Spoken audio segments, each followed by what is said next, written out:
Hello दोस्तों, मैं Kumar sir अपने YouTube चैनल कुमार एकेडमी में आपका स्वागत करता हूं। और जो अभी यूपीपीसीएस और यूपीएससी ने ईपीएफओ की जो भर्ती निकाली है, उसमें जो मैथ का सेक्शन है, उस मैथ के सेक्शन को लेके मैं आज आपके सामने वीडियो बना रहा हूं। और जो मैथ के सेक्शन में वो वीडियो बनाएंगे वो क्वेश्चन है जो 2075 के पेपर में आए हैं, कुछ अलग से। जैसे टेक्स्ट बुक के उससे प्रैक्टिस सेट से लिए हुए क्वेश्चन है दो चार, तो कम से कम जो क्वेश्चन उसमें पेपर में आए हैं उनकी आज हम शुरुआत करते हैं। और इसके दो चार जितने भी पेपर हैं उन सबकी वीडियो हम अपने चैनल पे डाल देंगे। अगर आपको वीडियो सही लगे तो चैनल को सब्सक्राइब करना है और अपने दोस्तों के साथ में शेयर करना है। और अगर वीडियो सही लगती है तो कमेंट से और लाइक जरूर करना है। देखो, पहले क्वेश्चन का पहला सवाल है कि कोल्ड ड्रिंक की एक बोतल की कीमत 10 रुपए है। 10 खाली बोतलों को लौटाकर कोल्ड ड्रिंक की एक बोतल खरीदी जा सकती है। एक व्यक्ति के पास 1000 रुपए हैं और 19 खाली बोतल हैं। खाली बोतलों की वह संख्या क्या होगी जो उस व्यक्ति द्वारा अधिक से अधिक बोतल खरीदने और उन सब का उपभोग करने के बाद उसके पास बची रहे। यानी कि एक व्यक्ति के पास में 1000 रुपए हैं, देखो, और एक बोतल 10 रुपए की है। तो 10 रुपए की बोतल है तो 1000 रुपए में कितनी, 10 रुपए की बोतल है, 1000 रुपए में कितनी बोतल खरीद सकता है? 100 बोतल। 100 बोतल आ गई। अब 100 बोतलों को वो पी लेगा तो अब उसके पास बोतल जो बचेंगी खाली भी 100 ही बचेंगी। 100 बोतल खरीदी और खाली बोतल कितनी हो गई? 100 खाली बोतल हो गई। इन 100 खाली बोतल यानी कि 10 खाली बोतल लौटाने पर 10 खाली बोतल लौटाकर एक कोल्ड ड्रिंक की बोतल खरीदी जा सकती है। अगर हम 100 खाली बोतल लौटाएं और 10 पे एक खरीदी जा रही है तो कितनी बोतल खरीद लेंगे? 10 खरीद लेंगे। अब ये 10 पी लेंगे तो फिर 10 खाली हो जाएंगी अपने पास, फिर खाली हो जाएंगी आपके पास 10 बोतल। और इन 10 बोतलों को खरीदने के बाद हम क्या करेंगे? एक बोतल और आ जाएगी। 10 के बाद आपके पास एक बोतल और खरीद लोगे। अब 10 में से एक खरीद ली, अब एक ही आपके पास खाली हो जाएगी, खाली भी एक हो जाएगी, यही खाली हो जाएगी। 19 बोतल आपके पास पहले से खाली थी, एक ही आ गई, टोटल खाली बोतल हो गई 20। अब 20 से आप कितनी बोतल खरीद सकते हो? 2। 20 खाली बोतल लौटाकर आप 2 बोतल खरीद लेंगे। अब दोनों को अगर पी लेंगे तो 2 ही आपके पास क्या होंगी? खाली बोतल होंगी। और यही आपसे सवाल में पूछ रहा था कि बताओ इन सारी बोतलों का उपभोग करने के पास आपके पास कितनी खाली बोतलें बचेंगी? तो हमारे पास बचेंगी 2 खाली बोतल। यही आंसर है, यही आपसे पूछ रहा था। अगर सवाल समझ में ना आए दोबारा पॉज करके वीडियो को दोबारा देख लेना और इसका स्क्रीनशॉट लेना है तो स्क्रीनशॉट लेना। अगला क्वेश्चन देखते क्या है। नेक्स्ट सवाल दिया हुआ है कि 3 व्यक्ति ए, बी और सी एक साथ मिलकर एक कारोबार चलाते हैं जिनमें उनका हिस्सा क्रम से 17%, 37% और 40% है। कारोबार में कमाया गया कोई भी लाभ उनके हिस्से के अनुपात के अनुसार बांटा जाता है। यदि ए और बी के लाभों का अंतर ₹1000 है तो सी का लाभ क्या है? ये भी ईपीएफओ 2017 में आया हुआ प्रश्न है। देखते हैं कैसे करते हैं। देखो, 3 लोग हैं, एक ए है, बी और सी। ए का हिस्सा 17% है, बी का हिस्सा 37% है और सी का हिस्सा 40% है। तीनों को अगर मैं टोटल ऐड करके देखूं तो ये बैठेगा अपना 100%। तीनों को अगर ऐड कर दे तो 100%। अब ए और बी के जो हिस्से का लाभ का अनुपात है वो दे रखा है जी 1000 रुपए। ए और बी का 1000 रुपए। अगर मैं इनका परसेंटेज में अंतर देखूं तो आपका होगा जी 20% है। 20% की वैल्यू सवाल में दे रखी है 1000 रुपए। तो 100% की वैल्यू अगर मैं आपसे पूछूं तो 20 में 5 की गुणा कर दे, 20 पंजे 100%। और अगर इधर भी कर दे 5 की गुणा तो कितना हो जाएगा? तो 1000 है ये अंतर, 5000। तो 100% की वैल्यू 5000 है। आपसे 40% की वैल्यू पूछ रहा है कि सी का हिस्सा कितना है। तो 40% की वैल्यू निकालने के लिए मैं क्या कर दूंगा? 100% की वैल्यू है 5000 और आपसे 40% की वैल्यू पूछ रहा है कितनी होगी, क्योंकि सी का हिस्सा 40% है। 1 0 2 0 1 0 2 0, 5 की इसमें मल्टीपल करेंगे 50 की, 5 0 0 का 0 आ जाएगा, 5 छंग 30 की 0 हासिल 3, 5 चौक 20 और 3 23, तो 2300 रुपए के आ जाएगा आपका आंसर आ जाएगा। तो सी का जो हिस्सा होगा, सी का हिस्सा होगा 2300 रुपए। इस ऑप्शन में है, ए ऑप्शन में ही दिया हुआ है,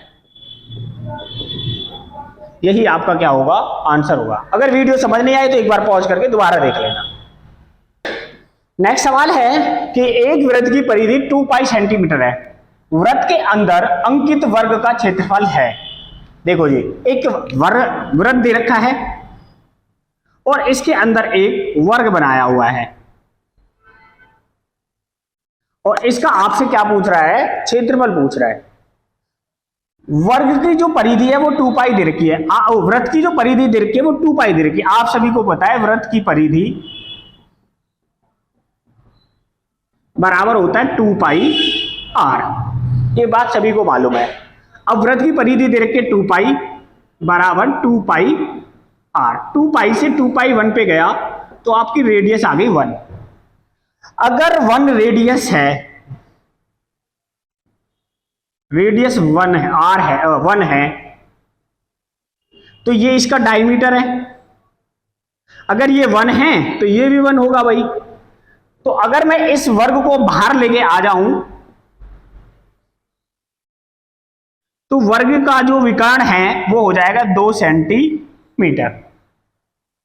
वर्ग का विकर्ण 2 सेंटीमीटर, वर्ग का क्षेत्रफल पूछ रहा है। तो वर्ग का क्षेत्रफल क्या होता है, वर्ग का क्षेत्रफल बराबर होता है 1/2 इंटू D1 और D का स्क्वायर, D मतलब विकर्ण।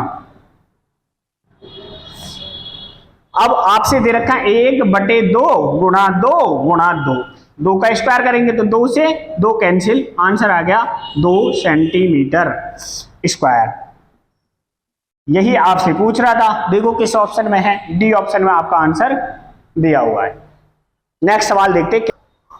अगला क्वेश्चन दिया हुआ है कि उस वृत्त का क्षेत्रफल क्या होगा जिसके अंदर 4 सेंटीमीटर स्क्वायर क्षेत्रफल का एक वर्ग समाहित है। देखो ये एक सर्कल दिया हुआ है और सर्कल के अंदर एक वर्ग बनाया हुआ है जिसका क्षेत्रफल 4 सेंटीमीटर स्क्वायर है। वर्ग का क्षेत्रफल अगर 4 सेंटीमीटर स्क्वायर, तो वर्ग की साइड अगर मैं देखूं तो बोलोगे 2 सेंटीमीटर और 2 सेंटीमीटर। अगर वर्ग की साइड 2 सेंटीमीटर है तो अगर मैं इसका डायमीटर पूछूं वृत्त का, या वृत्त का डायमीटर, तो ये हो जाएगा 2√2। अब एक बार इस वर्ग को समझ लेते हैं कि 2√2 कैसे होगा। जैसे एक वर्ग है, वर्ग की सारी साइडें इक्वल होते हैं, 1 1 1 और 1। अगर मुझे इसका डायगोनल निकालना हो तो इसमें पाइथागोरस थ्योरम लगाऊंगा। पाइथागोरस थ्योरम होती है h का स्क्वायर बराबर b का स्क्वायर प्लस p का स्क्वायर, यानी कि बेस का स्क्वायर प्लस परपेंडिकुलर का square is equal to hypotenuse का स्क्वायर, यानी कि आधार, ये लंब और ये है कर्ण। तो अब अगर इसको करेंगे तो h का स्क्वायर करेंगे 1 का स्क्वायर प्लस 1 का स्क्वायर, तो h स्क्वायर बराबर हो जाएगा 1 और 1 2, और h बराबर हो गया √2, तो ये वैल्यू √2 हो जाएगी, √2। अब जो भी संख्या हो, मान लो ये 10 होता, ये भी 10, ये भी 10, तो ये भी 10 √2। मान लो ये 15 होता, ये भी 15, ये भी 15, तो ये हो जाएगा 15 √2। अब ये 2 है, ये 2, ये 2, तो ये 2 √2। तो इसका डायमीटर जो निकल के आ जाएगा वृत्त का वो हो जाएगा 2√2। तो वृत्त का डायमीटर 2√2 है। अब इसी का आपसे क्षेत्रफल पूछ रहा है, ये इसका डायमीटर है 2√2, तो इसकी रेडियस हो जाएगी √2। अब वृत्त का क्षेत्रफल कितना होता है, वृत्त का क्षेत्रफल बराबर होता है जी पाई आर स्क्वायर। तो पाई आर कितना है, √2 का होल स्क्वायर। पाई √2 से √2 कैंसिल, कितना बचेगा 2 पाई सेंटीमीटर स्क्वायर। यही आपका आंसर हो जाएगा। किस ऑप्शन में दिया हुआ है, बी ऑप्शन में ये दिया हुआ है।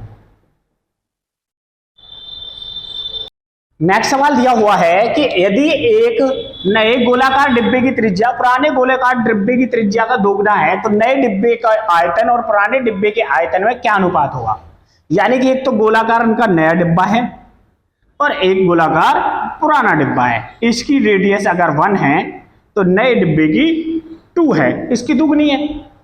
अब अगर मैं आपसे कहूं कि गोले का आयतन, तो गोले का आयतन होता है 4/3 पाई आर की क्यूब, तो दूसरे का भी ये होगा 4/3 पाई आर की क्यूब। अब एक बार मैं आपको जो ना गोले का आयतन समझा देता हूं कि 4/3 पाई आर की क्यूब क्यों होता है। जैसे अगर मैं कोई भी एक गोला ले लूं, तो जो गोले की रेडियस है इसे 4 भागों में अगर मैं डिवाइड कर दूं रेडियस को, ये एक रेडियस हो गई, ये भी रेडियस है, ये भी रेडियस है, तो जो गोला बना हुआ है, जो गोला बना हुआ है वो गोला बना हुआ है 4 शंकुओं से। देखो एक शंकु, दो, अब ये शंकु है, यानी ये कोण है, एक कोण, 2 कोण, 3 कोण और 4 कोण। इन चारों कोणों से मिलके क्या बना हुआ है, एक गोला बना हुआ है। तो शंकु का जो आयतन होता है, शंकु का आयतन होता है जी 1/3 पाई आर स्क्वायर एच। जो ये इसकी अगर आर है तो ये इसकी हाइट होगी, तो हाइट भी आर है, तो ये कितना हो जाएगा 1/3 पाई आर की क्यूब। तो गोले में कितने शंकु हैं, 4, तो जी आपको 4 की मल्टीपल और करनी पड़ेगी, तो ये कितना हो जाएगा 4/3 पाई आर की क्यूब। या फिर आप ऐसे देख लो, पहले शंकु का 1/3 पाई आर की क्यूब, दूसरे का भी 1/3 पाई आर की क्यूब, तीसरे का भी 1/3 पाई आर की क्यूब, और अगर चौथे का भी 1/3, ये करोगे आप पाई आर की क्यूब। तो पाई आर की क्यूब चारों में है, 1 2 3 4, पाई आर की क्यूब अगर आप कॉमन ले लेंगे तो कितना बचेगा 1/3, 1/3 प्लस 1/3 प्लस 1/3, और आप पाई आर की क्यूब को जब सोल्व करोगे तो नीचे आ गया 3 और ऊपर आ गया 1 2 3 4, तो ये होगा 4/3 पाई आर की क्यूब। यही हो जाएगा 4/3 पाई आर की क्यूब। तो गोले का जो वॉल्यूम होता है वो यही होता है 4/3 पाई आर की क्यूब। देखो 4/3 पाई आर की इधर भी है, 4/3 पाई आर इधर भी है, तो दोनों आपस में कट गए। नए गोले की रेडियस 2 है तो 2 का क्यूब, पुराने गोले की रेडियस 1 है तो 1 की क्यूब, 2 दूनी 4 दूनी 8 अनुपात 1, ये इनका क्या निकल के आ जाएगा और रेशियो।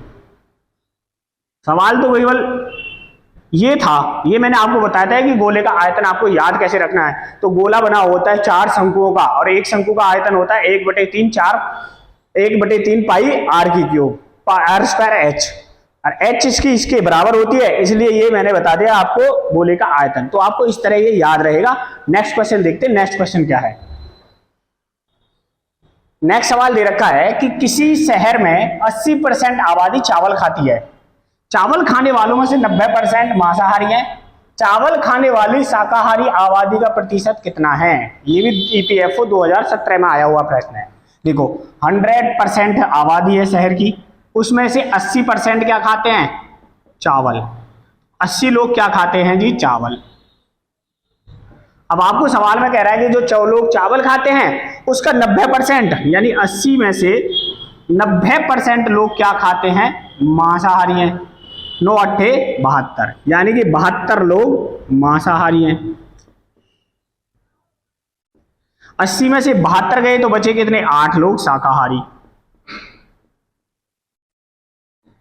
जब 8 लोग शाकाहारी है तो पूरी आबादी 100% है, तो 100% में यानी कि 100 में से 8 लोग क्या हैं, शाकाहारी। और इसी का आपसे परसेंटेज पूछ रहा था, 100 से 100 यानी 8% लोग क्या है, लोगों की आबादी क्या है, वो शाकाहारी है। यही आपका आंसर हो जाएगा। इस ऑप्शन में है, बी ऑप्शन में दिया हुआ है। अगला क्वेश्चन देखते हैं क्या होगा। नेक्स्ट क्वेश्चन देखो।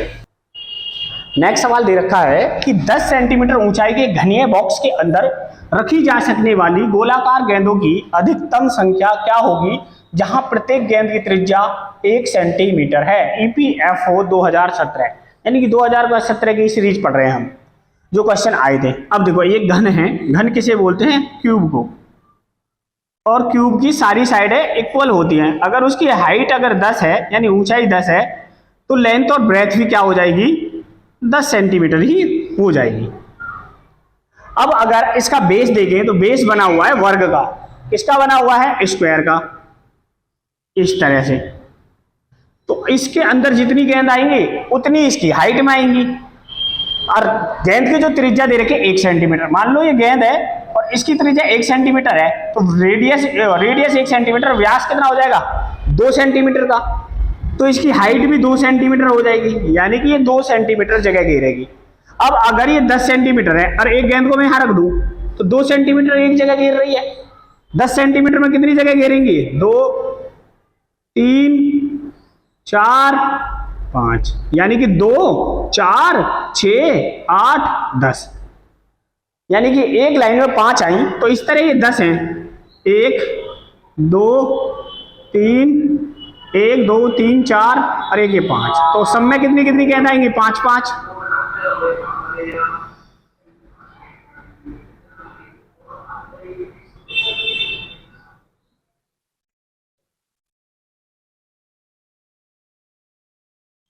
तो एक लाइन में 5, दूसरी में 10, तीसरी में 15, चौथी में 20, पांचवी में 25।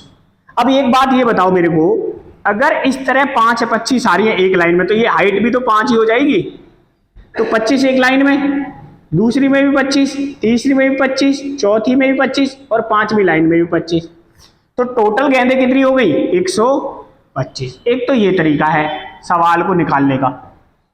दूसरा तरीका क्या है, घन का जो आयतन होता है वो होता है एक ही क्यूब। अगर मैं 10 का आयतन देखूं 10 गुना 10 गुना 10, गेंद का आयतन है, व्यास कितना है 1 सेंटीमीटर, 1 सेंटीमीटर यानी 2 से डिवाइड कर दो, 2 पंजे 10, 2 पंजे 10, 2 पंजे 10, 5 पंजे 25 पंजे 125, कितनी गेंदें आएंगी 125। वैसे ये जो मैंने तरीका आपको बताया है, आप अगर इसको घर पे भी करके देखोगे ना, सोच के आप इसे सोचो कि एक लाइन में 10, ऐसे देखो मैं एक लाइन में 10 5 आ रही हैं,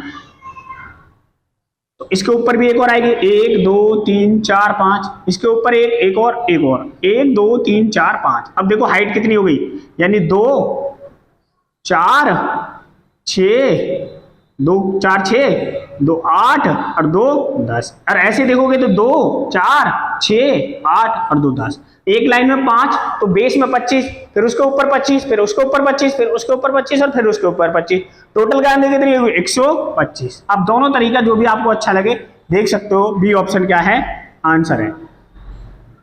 नेक्स्ट क्वेश्चन देखते हैं क्या है। नेक्स्ट क्वेश्चन दे रखा है कि एक क्रिकेट के बैट का 20% के डिस्काउंट पर खरीदा जाता है। एक क्रिकेट का बैट 20% के डिस्काउंट पर खरीदा जाता है। यदि बैट का विक्रय मूल्य 1000 रुपए है तो इस बैट का अंकित मूल्य क्या है। आपसे पूछ रहा है कि अंकित मूल्य क्या रहा होगा। तो देखो 20% डिस्काउंट, तो देखो एक बात आप हमेशा याद रखना, जो डिस्काउंट दिया जाता है ना वो हमेशा एमआरपी के ऊपर दिया जाता है, अंकित मूल्य के ऊपर। मान लो एमआरपी 100 रुपए थी, अब 20 रुपए का डिस्काउंट मिल गया तो उसका सेलिंग प्राइस कितना हो जाएगा, सेलिंग प्राइस हो जाएगा जी 80 रुपए। अब 80 की वैल्यू सवाल में कितनी दे रखी है, 80 की वैल्यू सवाल में 1000 दे रखी है, तो 20 से इसे काट लें, 20 पंजे 100, 20 चौक 80 और 20 पंजे 100।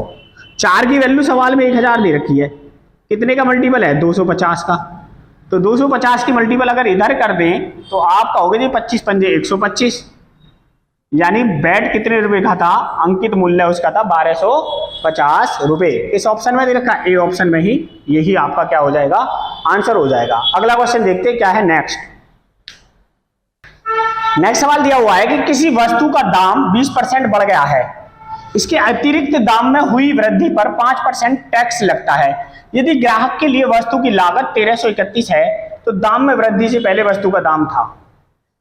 एक बात बताओ, 20% बन गया, पहले मान लेते लागत 100 रुपए थी और 20% दाम बढ़ा दिया, तो 20% दाम बढ़ने के बाद वस्तु की कीमत होगी 120 रुपए। अब आप बताओ 100 से 120 यानी दाम कितने रुपए बढ़ा है, 20 रुपए का, और ये इस 20 रुपए के ऊपर आगे बोल रहा है कि इसके अतिरिक्त दाम में हुई वृद्धि, यानी कि 20 रुपए की वृद्धि हुई पर 5% का टैक्स लग रहा है। 5 एकम 5, 5 दूनी 10, 20 एकम 20, यानी 1 एकम 1, यानी 1 रुपए का और क्या हो गया टैक्स लग गया, तो वस्तु हो गई जी 121 रुपए की। वस्तु 121 रुपए की। यदि ग्राहक के लिए वस्तु की लागत 1331 है, यानी कि 131 1331, इसका कितने का मल्टीपल है 11 का, तो पूछ रहा है तो दाम में वृद्धि से पहले वस्तु का दाम, तो दाम में वृद्धि तो इसके बाद तो ये हुआ है, तो दाम में वृद्धि से पहले ये था, अगर 11 की मल्टीपल इधर भी कर दें तो वस्तु की जो लागत थी दाम में वृद्धि से पहले वो थी 1100 रुपए। इस ऑप्शन में है, सी ऑप्शन में है, यही आपका क्या हो जाएगा, आंसर हो जाएगा। नेक्स्ट क्वेश्चन देखते हैं क्या है। नेक्स्ट सवाल दिया हुआ है कि दो वाहन जिनके बीच की दूरी 100 किलोमीटर है एक दूसरे की ओर सीधी रेखा में दौड़ रहे हैं, एक दूसरे तक पहुंचने में कितना समय लगेगा यदि वे क्रम से 45 किलोमीटर प्रति घंटा और 80 किलोमीटर प्रति घंटा की एक समान चाल से चल रहे हैं।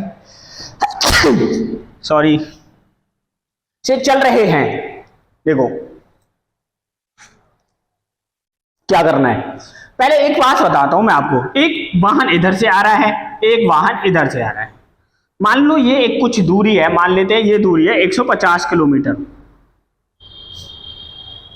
एक वाहन इधर से 20 किलोमीटर प्रति घंटे की गति से चल रहा है और एक वाहन इधर से 30 किलोमीटर प्रति घंटे की गति से चल रहा है।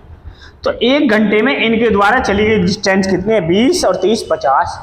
अगले एक घंटे में ये 20 चलेगा, ये 30 चलेगा, अगले एक घंटे में ये 20 चलेगा, ये 30, यानी कि 3 घंटे में इसके द्वारा 90 किलोमीटर चला जाएगा और 3 घंटे में इसके द्वारा 60 किलोमीटर चला जाएगा और दोनों मिला के 150 किलोमीटर की दूरी चल लेंगे। तो जब दो वाहन एक तरफ आते हैं, अब देखो ये 3 घंटे में मिल रहे हैं, अब 150 को अगर 30 और 20 50 कर दूं तो कितने में मिल रहे हैं, 3 घंटे में। तो बस आपको ये बात याद रखनी कि जब दो वाहन एक दूसरे की तरफ चलते हैं तो स्पीड को क्या कर देते हैं, ऐड कर देते हैं। अब देखो एक घंटे में कितना चलेंगे, 45 और 80। एक 45 की स्पीड से आ रहा है इधर से और एक 80 की स्पीड से आ रहा है, 80 किलोमीटर प्रति घंटा। तो दोनों की स्पीड ऐड हो गई तो 80 और 20 125 किलोमीटर और 180 25 किलोमीटर की दूरी कितने में तय करते हैं, 60 मिनट में।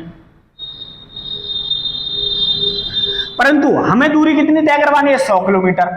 भाई ये जो डिस्टेंस है यहां से यहां तक की वो है 100 किलोमीटर, तो हमें तो 100 किलोमीटर चलवाना है। 60 मिनट में 125 चलते हैं तो 5 से इसे काट लेते 12 पंजे 60, 12 मिनट, 5 से इसे काट लेते 25 किलोमीटर, यानी 12 मिनट में वो 25 किलोमीटर चलेगा। चलाना कितना है, 100 किलोमीटर। तो 4 से मल्टीपल कर दो, 25 चौके 100 किलोमीटर। तो 4 की मल्टीपल इधर भी करनी पड़ेगी, 12 चौके 48 मिनट, यानी कि वो दूरी 48 मिनट में 100 किलोमीटर चलेगा। और ऑप्शन में दे रखी है सी ऑप्शन में, यही आपका क्या हो जाएगा, आंसर हो जाएगा। अगला क्वेश्चन देखते हैं क्या है। सवाल दिया हुआ है दोस्त, दी गई संख्या 5 5 6 7 3 9 6 5 7 में 9 के स्थानीय मान और जातीय मान के बीच में अंतर क्या है। ये टेक्स्ट बुक से उठाया हुआ है, टेक्स्ट बुक की सीरीज से उठाया गया सवाल है। 9 के स्थानीय मान को इंग्लिश में बोलते हैं प्लेस वैल्यू और इसको बोलते हैं फेस वैल्यू। तो प्लेस वैल्यू और फेस वैल्यू के बीच में आपसे क्या पूछ रहा है, डिफरेंस पूछ रहा है। अब सवाल है 5 6 7 3 9 6 5 7। अगर मैं 9 का प्लेस वैल्यू निकालूं तो 9 और जितनी उसके आगे अंक है उतनी 0 लगा देते हैं। और अगर मैं फेस वैल्यू की बात करूं तो 9 की फेस वैल्यू केवल 9 ही है। अब इसी का आपसे अंतर पूछ रहा है, तो 9 अगर कटाते 1 9 9 8 8991 क्या हो जाएगा, आपका अंतर हो जाएगा। किस ऑप्शन में है, सी, यही आपका क्या हो जाएगा, आंसर। नेक्स्ट क्वेश्चन देखते हैं क्या हुआ। क्वेश्चन दिया हुआ है कि जगन एक थोक चाय डीलर है, उसके पास 3 अलग अलग किस्म वाली चाय 306 किलोग्राम 234 किलोग्राम और 405 किलोग्राम की मात्रा है। वह इन सभी को मिलाए बिना समान आकार के विभिन्न बॉक्स में पैक करना चाहता है। सबसे बड़े संभव बॉक्स की क्षमता ज्ञात कीजिए। ये भी टेक्स्ट बुक का सवाल है, सबसे बड़ा। अब देखो समान आकार, समान जब भी कभी आ जाए समान आकार, तो यहां पर आपको एचसीएफ निकालना है। अब आपसे पूछ रहा है कि इनको मिलाना भी नहीं है और एक ऐसी माप का डब्बा हो या जो भी बॉक्स हो जिससे इसे बराबर बराबर भागों में बांटा जा सके। तो संख्या दे रखी है, चाय है एक आपके पास 306, एक चाय है 234 और एक चाय है 405। अब इनका एचसीएफ निकालना है। तो एचसीएफ निकालने का मेरा एक अलग तरीका है, वो देखो, जैसे ये संख्या 9 से कट जाएगी। अब देखो कैसे पता कैसे, 4 और 5 9 से कटता है 5, तो 4 और 2 6 और 3 9, 9 से कटेगा, 6 और 3 9, 9 से कटेगा, तो संख्या भी ये 9 से कट जाएंगी। 9 तिया 27, 9 चौक 36, 9 दूनी 18, 5 बचे, 9 छिक्के 54, 9 पंजे 9 चौक 36, 4 बचे, 9 पंजे 45। अब ये संख्या किसी से भी नहीं कटेगी। तो जो बड़ी से बड़ी माप का वो बनेगा, ये इसका हो गया SCF, तो यही इसका माप का क्या होगा, बॉक्स होगा 9 किलोग्राम का। ये इसे 34, अगर 9 किलोग्राम के कितने बॉक्स बनेंगे 34, 9 किलोग्राम के इसमें बॉक्स बनेंगे 26, इसमें 9 किलोग्राम के बॉक्स बनेंगे 45। अगर आपसे पूछ लेता कि कुल कितने बॉक्स बनेंगे, कुल बॉक्स, तो इन सबको हम जोड़ देते, 4 और 6 10 और 5 15 का 5 हासिल 1, 4 और 1 5 और 2 7 और 3 10, 105 बॉक्स बनते कुल, जो एक 9 किलोग्राम के होते। तो इसमें आपको सवाल में 2 सवाल पूछ सकता है, एक तो आपसे पूछ सकता है कि बराबर मात्रा का बॉक्स क्या होगा, एक आपसे पूछ सकता है कि कुल बॉक्स कितने बनेंगे, तो कुल बॉक्स बनेंगे 105। तो आपका आंसर 9 किलोग्राम है, बी ऑप्शन में दिया हुआ है। सवाल दे रखा है कि एक 900 मीटर की दौड़ प्रतियोगिता में सतीश किरण को 270 मीटर से हराता है और राहुल को 340 मीटर से हराता है। यानी एक तरफ सतीश है, एक तरफ किरण है और एक राहुल है, ये एक दौड़ में भाग रहे हैं 900 मीटर की में।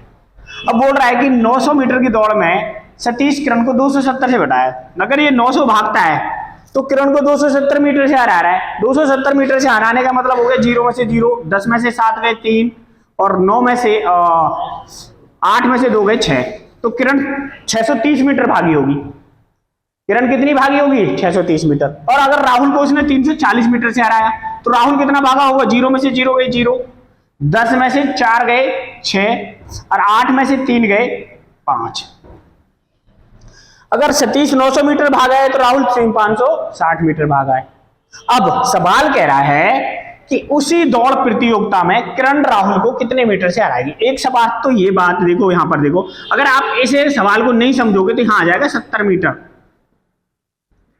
कि किरण राहुल को 70 मीटर से हरा रही है, तो ये तो हो जाएगा आपका आंसर गलत। अब देखो इस एक की पॉइंट है, उसी दौड़ प्रतियोगिता में, उसी दौड़ प्रतियोगिता में मतलब किरण को 900 मीटर भागना पड़ेगा और जब देखना पड़ेगा राहुल को कितने मीटर से हराती है, तो 70 मीटर नहीं आंसर। अब आपको सोचना है, 1 0 से 1 0 कैंसिल, इनका मैं रेशियो निकाल लेता हूं, 9 7 नेम 63, 7 8 56, यानी कि 9 रेशियो 8 के रेशियो में भाग रहे हैं।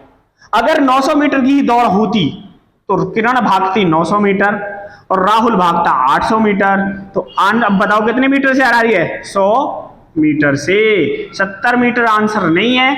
अगर जल्दबाजी करोगे, सवाल को नहीं समझोगे, 70 मीटर मार दोगे, आंसर गलत हो जाएगा। आंसर क्या है, 100 मीटर। की पॉइंट है उसी दौड़, यानी कि 900 मीटर की अगर दौड़ में दोनों को भगाया जाए तो राहुल को कितने मीटर से हराती, तो 100 मीटर से हराती। नेक्स्ट क्वेश्चन देखते क्या है। आज की क्लास का अंतिम सवाल है कि 500 मीटर की दौड़ में ए बी को 50 मीटर से हरा सकता है, यानी कि ए बी को 500 मीटर अगर ये दौड़ता है तो 450 मीटर दौड़ेगा तो इससे 50 मीटर को हरा देगा। अब 450 मीटर की दौड़ में बी सी को 450 मीटर की दौड़ में बी सी को 50 मीटर से हरा रहा है, यानी कि 400 भागेगा। अब आपसे कह रहा है हरा सकता है 1500 मीटर की दौड़ में ए सी को कितने मीटर से हराएगा। अगर 1500 मीटर की दौड़ होती तो 3 का मल्टीपल करते 1500 और आपसे पूछ रहा है सी की, तो 3 के मल्टीपल करते तो ये भागता 1200, ए भागता 1500, सी भागता 1200, बताओ कितने मीटर से हरा दिया, 300 मीटर से। अब सवाल में यही दे रखा है, क्या है, डी ऑप्शन में आंसर दे रखा है, यही आपका क्या हो जाएगा आंसर। तो दोस्तों आज की क्लास का ये अंतिम सवाल था। अगर आपको वीडियो पसंद आए और मेरे सवाल कराने का तरीका भी पसंद आए तो वीडियो को अपने दोस्तों के साथ में शेयर करना है, और अगर चैनल पर नए हो तो चैनल को सब्सक्राइब करना है और लाइक जरूर करना है। और अगर मेरे को आपको कुछ कमी लगती है कि ये कमी है तो आप बता सकते हैं कि ये कमी है, कमेंट्स करके जरूर बताएं। और अगर आपको कोई सवाल है ईपीएफओ का तो आप मेरे व्हाट्सएप नंबर पे उसे सेंड कर सकते हैं। व्हाट्सएप का नंबर है 7982719092। केवल व्हाट्सएप पे मैसेज करना है, कॉल नहीं करनी है। तो आज के लिए इतना ही काफ़ी है, मिलते हैं अगली वीडियो में, तब तक के लिए नमस्कार और धन्यवाद आपका।